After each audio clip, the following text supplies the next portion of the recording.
Bonjour mes amis, bienvenue sur ma chaîne Super Sioniste. Je m'appelle Aaron Sadoun, je suis passionné de Torah, de vérité, d'actualité brûlante et surtout de ce que le peuple juif peut offrir au monde. Si tu cherches du contenu qui mélange la Torah, la politique, l'actualité et aussi un brin d'humour, eh ben t'es au bon endroit. J'ai décidé de créer cette chaîne afin de partager un livre que j'ai récemment écrit.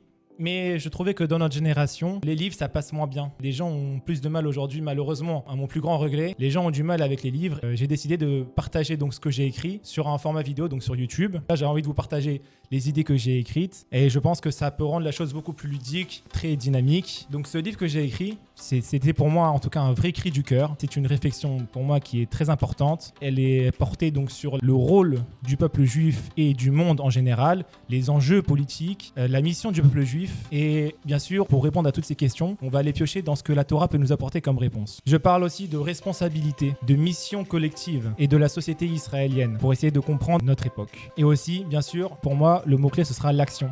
Comment ce livre va pousser à l'action. Pas simplement, je ne veux pas apporter simplement une réflexion, mais aussi, bien sûr, l'action, qui pour moi est le plus important dans notre génération. Je vais expliquer par la suite pourquoi c'est l'action le plus important. Si tu regardes cette vidéo, c'est que toi aussi, quelque part, comme moi, tu cherches quelle est ta place dans ce monde. Quelle est ta mission? Pourquoi tu as été créé? Qu'est-ce que tu comptes faire dans ce monde? Tu es à la recherche, je pense, comme tout le monde un peu, du sens de ta vie. Je pense que ces vidéos peuvent t'apporter beaucoup de sens et un regard nouveau sur la vie en général. Nos sages, les sages du peuple juif, ont détaillé que les êtres humains sont conditionnés par 3 termes. Donc on a le temps, le lieu et l'être. Tous ces trois critères conditionnent tous les êtres humains du monde. Ce qu'on appelle en hébreu makom, zman et liyot en hébreu. Ça veut dire makom c'est le lieu, zman c'est le temps et liyot c'est l'être. Makom, si on prend en hébreu, la première lettre c'est mem. Mem, c'est la première lettre de mazal. Après, on voit la suite. Zman, si on prend donc ensuite la suite Zman, c'est Zayin la première lettre, ça fait même Zayin. Et Liyot, c'est Lamed. Si on prend toutes ces premières lettres, ça forme le mot Mazal. Ce qu'on traduit en hébreu par la chance ou le destin en hébreu.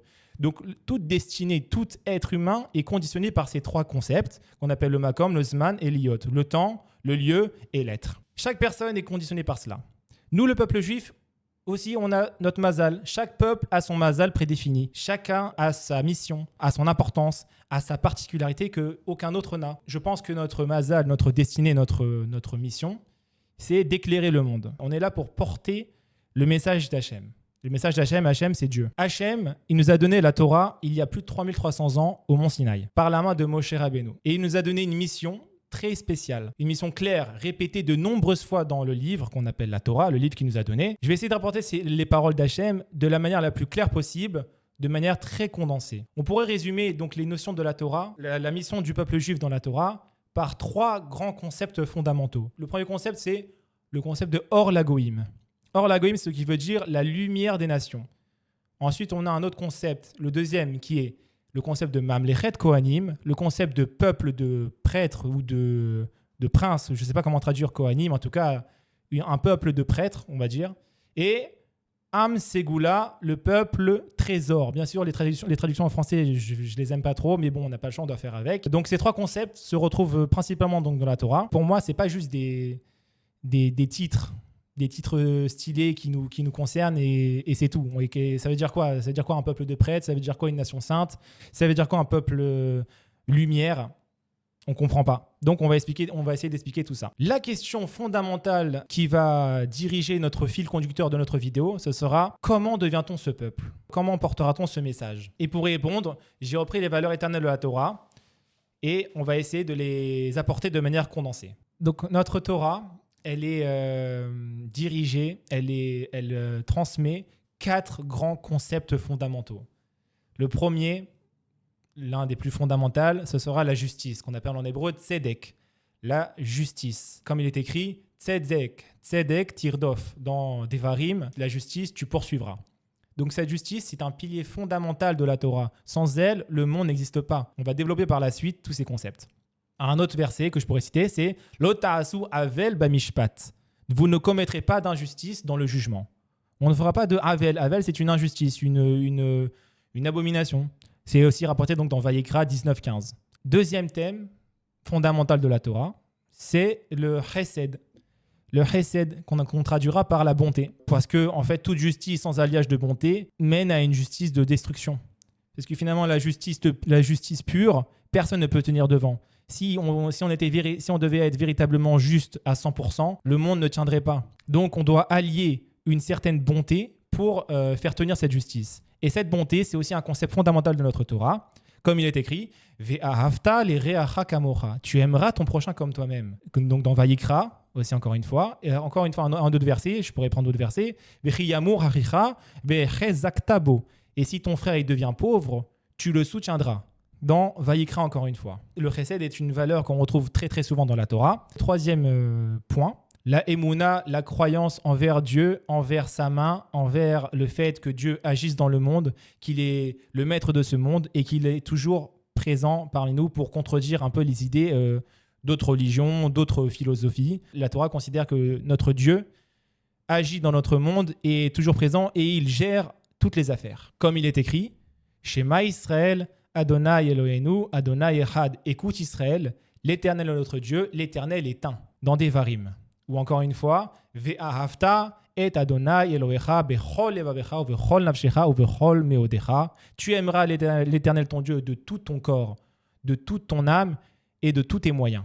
Ça veut dire qu'on doit aimer Dieu, peu importe ce qui nous arrive dans notre vie, que ce soit dans le bon ou comme dans le mauvais. On doit avoir la foi, la croyance que Dieu gère notre monde et que peu importe ce qui nous arrive, ce sera toujours pour le bien. Quatrième et dernier point qu'on retrouve dans la Torah, c'est la responsabilité que le peuple juif a envers l'humanité. Donc on retrouve ça dans un verset qui est pour moi central, c'est « Veni v'ruchu becha kol mishpechot ha'adama » Toutes les familles de la terre seront bénies par toi, dans Bereshit. Ce verset, c'est une parole que Dieu a donnée à Abraham en lui assurant que Dieu bénira notre peuple et que par notre peuple seulement seront bénies toute la terre, toutes les familles de la terre. Par toi seront bénies toutes les familles de la terre. Qu'on retrouve donc dans Bereshit, ce verset. Toutes ces valeurs, c'est pas juste de la théorie. Je veux bien faire comprendre cela. C'est pas une théorie, c'est pour moi notre monde. C'est ça que notre monde, c'est la base de notre monde. Hachem, il nous a donné un laboratoire aussi vivant pour appliquer tous ces concepts à un endroit concret où accomplir toutes ces choses. C'est la terre d'Eretz Israël. Notre terre, Eretz Israël, la terre du peuple juif, est le fondement, le socle sans lequel tous ces concepts ne pourront jamais s'accomplir. Le peuple juif a vécu en galoute pendant des milliers d'années. Il est parti en exil après 2000 ans d'exil. Il est revenu. On voit le retour du peuple juif sur sa terre ancestrale. C'est une chose extrêmement importante car par cela seulement peuvent s'accomplir les concepts dits dans la Torah. Comme il est écrit, Vishamru et kol ha-mitzvah leman techazku ubatem virishtem et haaretz. Observez toute la mitzvah, tout le commandement, afin que vous soyez forts et que vous possédiez la terre. Dans Devarim 11.8. Un autre verset, Ani Hashem Elokechem, je suis l'Éternel votre Dieu, Asher Ivdalti etrem mina amim. Je vous ai différencié des peuples. Le peuple juif a été différencié. Il faut comprendre que notre peuple, il n'est pas là pour dédaigner les autres peuples. On n'a pas été différencié pour se mettre à dénigrer les autres peuples. Ce n'est pas du tout notre mission. Nous, on est là pour apporter un message, pour faire porter les valeurs divines dans ce monde-là. Mais ça ne veut pas dire qu'un juif vaut plus qu'un goy. Évidemment que non. Chaque juif, chaque valeur humaine se vaut. Et on est juste là pour apporter le message divin. Je suis conscient que ce que je dis, ça va sûrement exciter plus d'une personne. Mais pour moi, c'est d'une importance capitale d'exprimer le message tel qu'il est écrit dans la Torah, de le faire comprendre, de mettre un condensé devant vous pour que ça paraisse clair devant vous. Nos sages nous disent que l'histoire de l'humanité est comme un grand corps, un seul grand corps d'un homme, que nous avons commencé par les générations de la tête et qu'au fur et à mesure que le temps passe, eh bien, nous descendons, nous nous retrouvons après avec le cou, les épaules, le torse, les jambes, les cuisses, les mollets et les pieds, et que chaque génération a donc sa mission bien précise. Chaque génération, elle représente un organe général de ce grand corps de l'humanité. Si on comprend bien notre métaphore, cette métaphore des sages, ça veut dire que les premières générations étaient la tête, si je puis dire la tête de ce grand corps, et que nous, les dernières générations, nous sommes le talon, le pied de ce corps. C'est très important de comprendre ça parce que maintenant, on va comprendre la mission de notre peuple, dans notre génération. Les premières générations, à la naissance donc du peuple juif, c'était donc au Mont Sinaï, quand on a reçu la Torah. Quand on a reçu la Torah, c'était la première génération du peuple juif. C'est là que le peuple juif est né. Donc, cette génération est appelée Dordéa dans la Gemara. Dordéa, ça veut dire la génération du savoir. Pourquoi le savoir? Parce que le savoir, c'est dans la tête. Et donc, cette génération, c'était la génération, si je puis dire, de la tête, du corps, du corps du peuple juif. Après est passée toute l'histoire, est passé plus de 3300 ans, et nous nous retrouvons aujourd'hui, ce qu'on appelle Aïgveta des Meshicha, la génération talon du Mashiach. Mashiach, c'est le Messie. Donc, notre génération, c'est un talon. Et qu'est-ce que c'est un talon? Un talon, il n'est pas là pour réfléchir. Vous me direz, jamais on va réfléchir avec nos pieds. Bon, il y en a, c'est sûr, il y en a, ils réfléchissent avec leurs pieds. Mais le but de cette génération, d'un talon, c'est d'avancer. Il doit avancer. Et vous remarquerez qu'un talon, il avance en portant tout le corps. Le talon, il soutient tout le corps. Cette image, elle est très forte. Ça veut dire que notre génération, elle porte le poids de toutes les générations, de toute l'intelligence, de toute la sagesse des générations antérieures, des bras, du torse, des jambes. Et donc cette génération, elle porte le talon de notre destinée. Et donc, comme les talons, ce n'est pas fait pour réfléchir, notre génération, entre guillemets, elle n'est pas faite pour réfléchir. Bien sûr, l'étude de la Torah reste essentielle et importante, mais ce n'est pas l'essentiel de notre génération. Notre génération, elle est faite pour l'action concrète. On doit avancer, on doit porter les idées d'avant et les faire avancer. Il y a une autre phrase de la Gemara que je voudrais vous citer, c'est « En beddin yachol levatel divrei beddin chavero ela imken gadol mimenu bechorma ou beminyan ». Ce qui veut dire un tribunal ne peut annuler le décret d'un autre tribunal que si il est plus sage et plus nombreux que le tribunal d'avant. Ça veut dire que, comme malheureusement de nos jours, la génération a baissé et que les tribunaux d'aujourd'hui, ils ne peuvent pas battre la sagesse et le nombre des tribunaux d'avant, eh bien, on ne peut pas changer ce que les anciens ont décrété.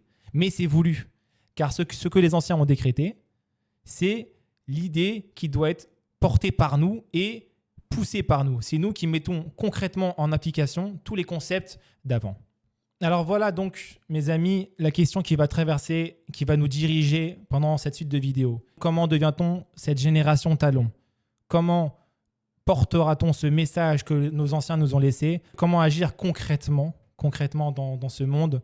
Comment briller, comment amener à ce monde le concept de Or LaGoïm, de lumière des nations. Et donc, c'est tout ce qu'on va explorer dans cette aventure avec vous, à travers la Torah, l'actualité, la politique, le monde. Bienvenue donc dans cette aventure avec moi. Abonne-toi, partage cette vidéo et surtout prépare-toi à allumer ton feu intérieur parce que je compte bien le faire. Merci d'avoir regardé cette vidéo. Si on devrait retenir qu'une seule chose, ce serait de dire ce monde, il attend de nous que nous brillons. Ce monde, il attend de nous. La vie nous demande de briller et elle est en attente de ça. Et donc, on doit se retrouver très bientôt pour en parler. À très bientôt pour la suite. Et voilà, je vous embrasse. Que des bisous.